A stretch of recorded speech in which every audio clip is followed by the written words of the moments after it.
खुलुमबाय गिबियावनो नोंथांमोनखौ बयखौबो चेनेलाव बरायना लाग्रोनाय जाबाय। नोंथांमोननि थाखाय दिनै मोनसे गोनांथार भिडिअ लाबोनाय जादों।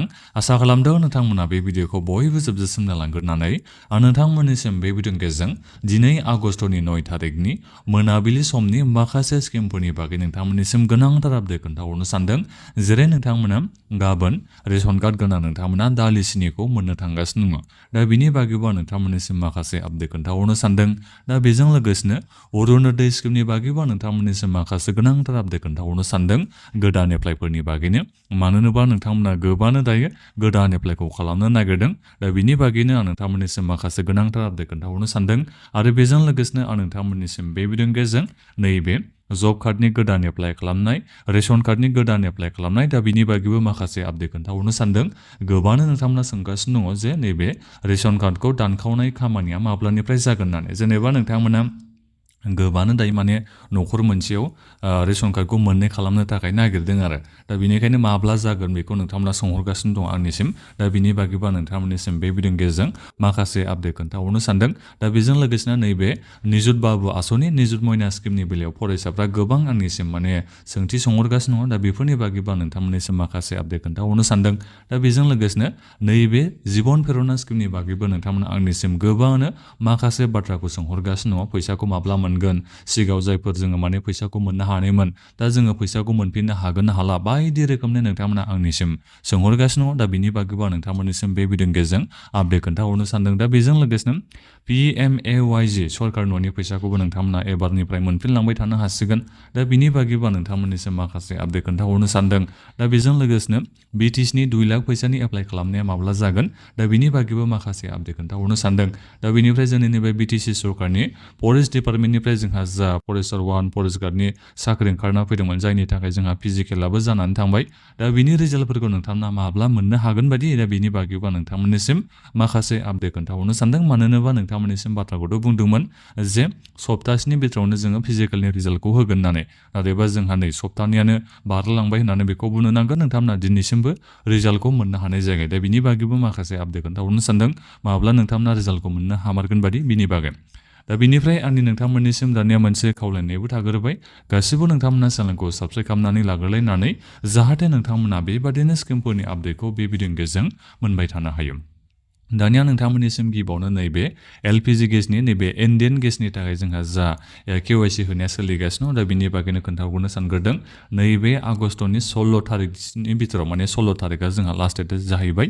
दा बिनि सिगाङाव नोंथांमोना गासिबो एबा 16 थारिखसिमाव गासिबो नोंथांमोना KYCखौ होनानै लाबानो जाबाय। जायफोर नोंथांमोना इन्डियान LPG गेसनि माने इन्डियान कम्पानिनि नोंथांमोना LPG गेसखौ इउज खालामोबा नोंथांमोना KYCखौ होनानै लाबानो जाबाय।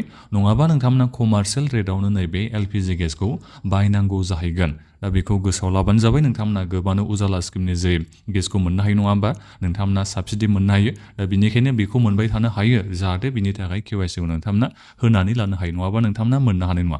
नैबे इन्डियान गेसनि KYC होनायनि जोंहा लास्ट डेटआ जाहैबाय 16 आगस्ट। बेखौ गोसोआव लाबानो जाबाय। जायफोर नोंथांमोना इन्डियान गेस कम्पानिनि नोंथांमोना माने गेस नोंथांमोना लायोबा, नोंथांमोननियाव बे कम्पानिनि गेसा दङबा, नोंथांमोना गोख्रैनो KYC जायफोर होनानै लायाखै होनानै लाबानो जाबाय।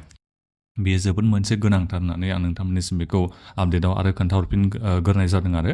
दानिया फैदो नैबे अरुणोदय स्किमनि गोदान एप्लाइ खालामनाया माब्ला जागोन। दा जोंहा चिफ मिनिस्टार बिथाङा नोंथांमोननिसिम बेखौ बुंदों, नैबे मास मोनसेनि बिथोरावनो नैबे अरुणोदयनि सहायक एबा जिखियानो जाया नामानो बुङा मानो, हेल्पारानो होन, जायखियानो जाया मानो, बेखौ माने एपइन्टमेन्ट खालामनाया नैबे मास मोनसेनि बिथोरावनो जागोन होननानै बेखौ बुंदों।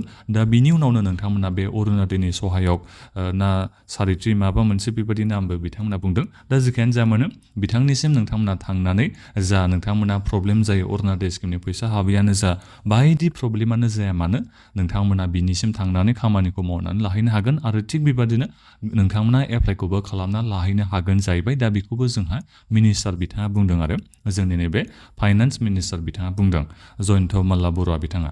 दा बेनिखायनो नोंथांमोना बे मास मोनसेखौ एसे नेबानो जाबाय जायफोर नोंथांमोना गोदान एप्लाइ खालामनो सानदों। बिथाङा बुंदों मास मोनसेनि बिथोरावनो नैबे अरुनदयनि सहायक एबा हेल्पार जायखिजाया मा नाम होनो बिनिसिम नोंथांमोना थांनानै माने अरुनदय स्किमनि थाखाय जायफोर नोंथांमोना मुलाम्फा मोननो हायाखै जायफोर नोंथांमोना इलिजिबोल नोंथांमोना एप्लाइखौ खालामहैनो हागोन आरो बिनिफ्राय नोंथांमोना माब्लाबा मासाव अरुनदय स्किमनि फैसा मोननो हायाबा एबा माबा मोनसे प्रब्लेम जायोबा जेखियानो जाहोन जाया मानो नोङो जुदि अरुनदय स्किमनि फैसाखौ मोननो हायाबाबो नोंथांमोना बे अरुनदयनि सहायाव बिथांनिसिम नोंथांमोना थांनानै मददखौ लाहैनो हागोन जाहैबाय। दा बेखौ आं बे भिडिअनि गेजेरजों खोन्थाहरनाय जाबाय। दा बेनिखायनो जायफोर नोंथांमोना गोदान एप्लाइ खालामनो होननानै नेनानै दङ नोंथांमोना मास मोनसेखौ खुनुरुखुम नेबावदो अब्लानो जोङो मोजाङै बेखौ मिथिना मोननो हासिगोन नोंथांमोना नैबे अरुनदयनि सहायक बिथांनिसिम थांनानै बोरै एप्लाइ खालामहैनो हागोन बिनि बागै नोंथांमोननिसिम भिडिअ खालामना अबयस्से खोन्थाहरनाय जागोन बोरै नोंथांमोना एप्लाइ खालामहैनो नांगोन फर्मखौ बोरै नोंथांमोना फिलआप खालामना होनो नांगोन। दा बिनि बागै आं निस्सय नोंथांमोननिसिम भिडिअ खालामना खोन्थाहरनाय जागोन। दा बेनिखायनो चेनेलखौल' नोंथांमोना साबस्क्राइब खालामनानै लाबानो जाबाय। दा बेथ' जाहैबाय अरुनदयनि आपडेटआ। दा बेनिफ्राय गोबांनो दासिमबो माने अरुनदय स्किमनि फैसाखौ मोनाखै होननानै आंनिसिम SMS खालामहरदों इन्सटाग्रामाव गोबांनो बुंहरगासिनो दङ सिगाङाव आङो 9,000 फैसाखौ मोननो हादोंमोन दिनैसिमबो मानि थाखाय आं मोननो हायासैथाय। दा बेखौ आंनिसिम नोंथांमोना बेबादि होननानै सोंहरगासिनो दं आरो दा बेखौ आंबो नोंथांमोननिसिम जेबो बुंनो दायो हानाय नंला मानो होनोबा जेबो प्रब्लेमानो गैयामोनबा दा अब्लाबो नोंनि बे एकाउन्टाव फैसाया हाबाखैबा दा बेखौ आङो मा होननानै नोंथांमोननिसिम बेखौ बुंहरबावनो। दा बेनिखायनो नोंथांमोना दायो मोनसेल' खामानिखौ मावनो हायो। दा बे खामानियानो जाहैबाय नोंथांमोना गावबागावनि ब्लक अफिसाव नोंथांमोना थांनानै बेखौ खबर लाहैनांसिगोन आरो नोंथांमोना बेखौ बुंहैनो नांसिगोन आं सिगाङाव मार्च मासावबो अरुनदय स्किमनि फैसाखौ मोननो हादोंमोन 9,000 फैसाखौ नाथायबा बे बाराव 1100 फैसा आंनि एकाउन्टाव हाबासै मा जाहोननि थाखाय हाबासै। दा बेखौ नोंथांमोना थांनानै बुंहैबानो जाबाय अब्लासो निस्सय नोंथांमोना अरुनदय स्किमनि फैसाखौ मोनफिननो हासिगोन। दा नैबे आगष्ट मासाव नैबे 1100 फैसाखौ नोंथांमोना मोननो हायाबा सेप्तेम्बर मासावबो मोननो हाखानाय नङा। दा बेनिखायनो गोख्रैनो ब्लक अफिसाव थांनानै खामानिखौ मावहैना लालायनांगोन अब्लासो नोंथांमोना नैबे आगष्टनिखौबो मोनगोन। दा बेजों लोगोसेनो सेप्तेम्बरावबो मोननो हागोन। नङाबा नोंथांमोना ओरैनो थालायलायोबा आंनियाव अरुनदय स्किमनि फैसा हाबासै होननानै थालायोबा नोंथांमोननि खामानिया जेबो जानाय नङा। दा बेनिखायनो इयुनावबो जाहाथे नोंथांमोना अरुनदय स्किमनि मुलाम्फाखौ मोनबाय थानो हायो बिनि थाखाय गोख्रैनो नोंथांमोना ब्लक अफिसाव थांलायनो नांगोन। दा बेखौबो खोन्थाहरनाय जाबाय मानो होनोबा नोंथांमोना अरुनदय स्किमनि थाखाय गोबां मुलाम्फा मोननो थांगासिनो दङ जेरै अरुनदय स्किमनि फैसाफोर जोंहा लासै लासैनो बारायलांबाय थागोन। दा बेजों लोगोसेनो अरुनदय स्किमनि फैसाखौ नोंथांमोना आगामि एबा एडभान्सआवबो लानो थाखाय नोंथांमोननिसिम खाबुखौ होनाय जासिगोन। दा बेजों लोगोसेनो न'खरसेयाव सानै मानसिफोरनो अरुनदय स्किमनि मुलाम्फाखौबो होनो नागिरबाय बिहामजो बिखुनजोफोरा माने मुलाम्फाखौ मोननो हासिगोन न'खरसेयाव सानैबो। दा बेजों लोगोसेनो अरुनदय स्किमनि जोहैनो नोंथांमोना बेंकनिफ्रायबो लनखौ लानो थाखाय खाबुखौ होनाय जासिगोन। दा बेनि अनगायैबो आरो गुबुन गुबुन जोंहा मुलाम्फा मोनबाय थानो हागोन अरुनदय स्किमनि जोहै। दा बेनिखायनो माबाफोर जुदि नोंनिया प्रब्लेम जादोंबा फैसाखौ मोननो हायाखैबा बेफोर खामानिखौ नोंथांमोना गोख्रैनो मावनानै लालायनाया जोबोद मोजां होननानै आं सानो। नङाबा नोंथांमोना उनाव अरुनदय स्किमनि जिखिनि जाया मुलाम्फाखौ नोंथांमोना मोननो हानाय नङा। दा बेखौबो आं नोंथांमोननिसिम बे भिडिअनि गेजेरजों बुंहरखानाय थाबाय। दा बिनिफ्राय LPG गेसनि 250 थाखा फैसाखौबो मालाय जायफोर बिथांमोना सिगाङाव एप्लाइ खालामनाय दा बिथांमोना देग्लाय बोसोरनि गेजेराव मोननो थांगासिनो दङ। संग्रा गेसखौ बिथांमोना जेब्ला बुकिं खालामगोन जेब्ला सोगोन दा बिथांमोननिसिम अरुनदय स्किमनि फैसाखौ जेब्ला सोगोन अब्लानो 250 थाखा 300 थाखानि बिथोराव फैसाखौ सोना हरफादेरनाय जागोन। दा बेफोर मुलाम्फाखौबो नोंथांमोना मोननो हानाय नङा। दा बेनिखायनो खामानिखौ गोख्रैनो मावलायना लायोबा एबा मोजां खालामना लायोबा नोंथांमोननि थाखायनो जोबोद मोजां। दा बे जाहैबाय अरुनदयनिया।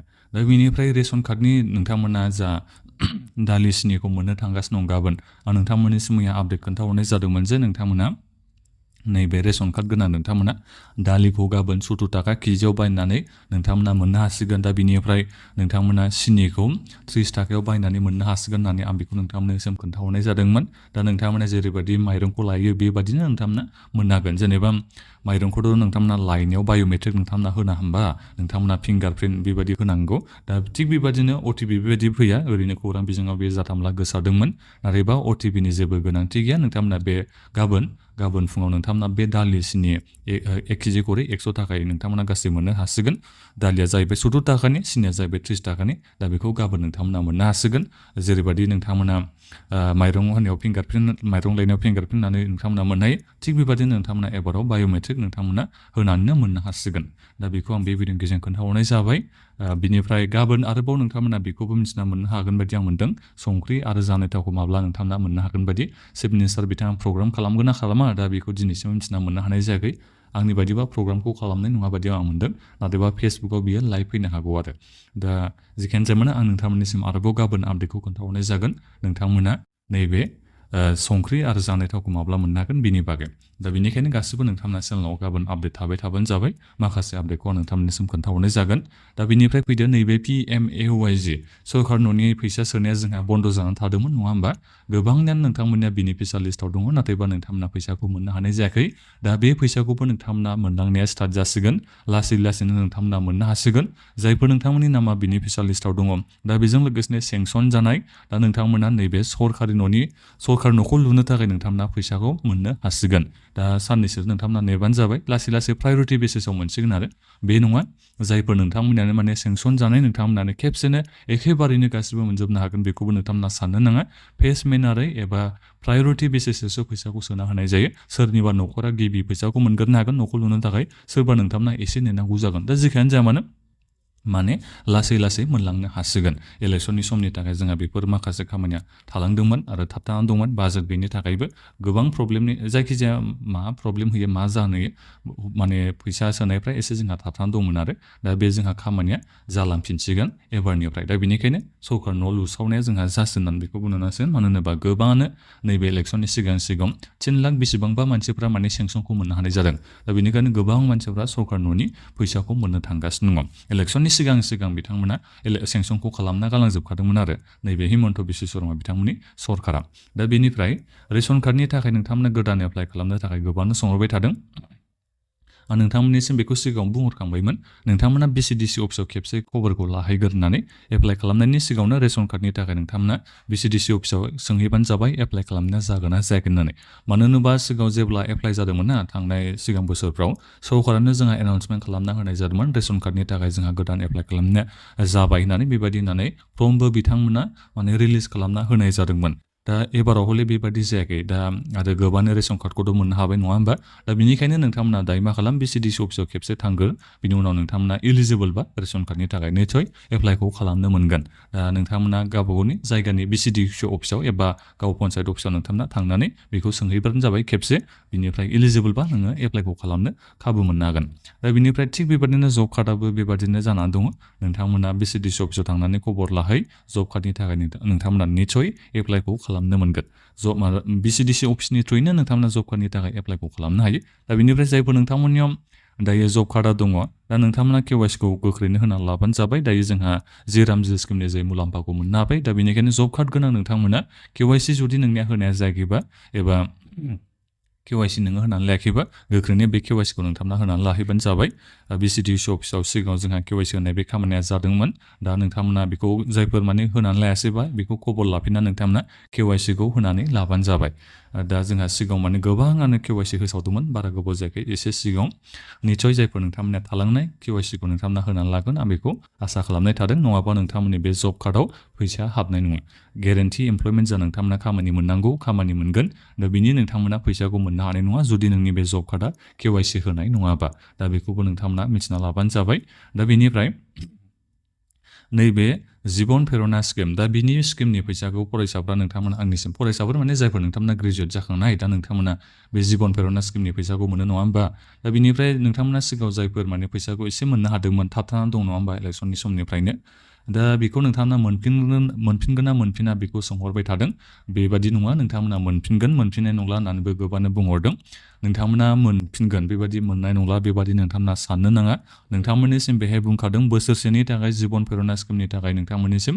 फैसाखौ होगोन बेबादि नोंथांमोननिसिम रादायखौ होदों दा बेनिखायनो बे फैसाखौथ' नोंथांमोना मोननो हाखागोन दा नोंथांमोना 2500 फैसा मोननो नङा होमबा दा बे 2500 फैसाखौ नोंथांमोना मोननो हाखागोनखा नोंथांमोना जेबो टेनसन लानांगौनि गोनांथि गैया नैबे सेप्तेम्बर मासनिफ्राय मोननो थांगासिनो दङ 12 मासनि थाखाय नोंथांमोननिसिम होनो होननानै रादायखौ होखादों दा बेनिखायनो बे 12 मासनि होआलासिनो नोंथांमोननिसिम जेनेबा मास मोननैफोर बेबादि होनानै बन्द' खालामोबा बेथ' जाथावना नङा दा बेनिखायनो नोंथांमोना टेनसन लानाङा जायफोर नोंथांमोना सिगाङाव नैबे जीवन प्रेरणा स्किमनि फैसाखौ मोननो हादोंमोन नाथायबा गेजेर ससेयाव इलेक्सननि थाखाय जाथाबथानानै दङ दिनैसिमबो नोंथांमोना मोननो हायाखै दा नोंथांमोना बेखौ सेप्तेम्बर मासनिफ्राय मोननो हाफिनगोन आरो जेसांखिनि माननि थाखाय नोंथांमोना मोननांगौ बोसोरसेनि थाखाय जा नोंथांमोना मोननांगौ मास मोनसेयाव 2500 खरै दा बे बोसोरसेनिखौ नोंथांमोना मोननो हाखागोनखा गासै 30,000 नोंथांमोना फैसाखौ मोननो हाखाथारगोन आरो दा बेखौ आं नोंथांमोननिसिम बे भिडिअनि गेजेरजों खोन्थाहरनाय जाबाय दा बेनिफ्राय जायफोर नोंथांमोना दायो ग्रेजुवेसन दाथ' जोंहा फाइनाल रिजाल्टखौ होबाय जानांगौ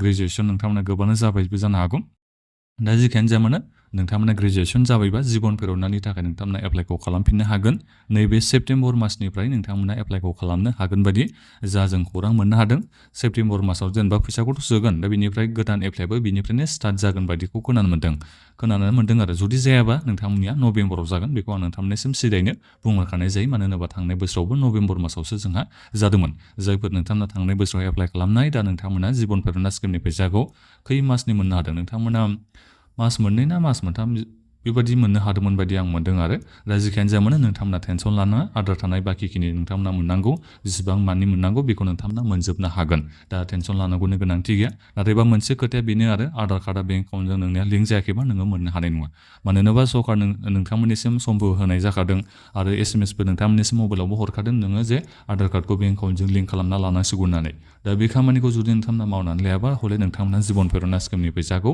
मोननो हानाय नङा दा बिनिफ्राय नैबे निजुत बाबु आसनि निजुत मयना स्किम दा जायफोर नोंथांमोना नैबे निजुत बाबु आसनिनि बेलायाव गोबांनो माने कनफिउजन जानानै दङ आन्डार ग्रेजुवेसन जायफोर नोंथांमोनानो फरायगासिनो दं दा नोंथांमोनानो नैबे निजुत बाबु आसनि स्किमनि थाखाय एप्लाइखौ खालामनो हायो दा बेनिखायनो कलेजाव थांनानै गोख्रैनो नोंथांमोना फर्मफोरखौ कालेक्ट खालामना लाबानो जाबाय जायफोर नोंथांमोना आन्डार ग्रेजुवेसनाव दायो फरायगासिनो दङ दा नोंथांमोना नैबे निजुत बाबु आसनि स्किमनि थाखाय नोंथांमोना एप्लाइखौ खालामनो हायो दा बिनिफ्राय नैबे निजुत मयना आसनि स्किमनि बेलायाव गोबांनो माखासे बाथ्राखौ बुंहरगासिनो दङ जेरै फैसाखौ खम होसिगोन मासिगोन होननानै दा बेखौ जेबो बुंनो हाया नोंथांमोना 800 मोननो हासिगोन जायफोर हायार सेकेन्डारि दायो फरायगासिनो नोंथांमोना 800ल' मोननो हासिगोन नोंथांमोननिसिम बेबायदि माबाखौ होनाय जानाय नंला हाजारसेखौ बेबायदि होनाय जानाय नंला दा जिखियानो जाया मानो नोंथांमोना अक्ट'बर मासनिफ्राय मोननो हासिगोन आरो फैसाखौ लास्ट डेटफोरखौबो नोंथांमोननिसिम आं दाखालि बावै एक्सट्रा भिडिअ लाबोना खोन्थाहरनाय जाखाथारदोंमोन दा बेखौ नोंथांमोना गोसोआव गैगोना गैया गोख्रैनो जा नोंथांमोना फर्म मोननो हादों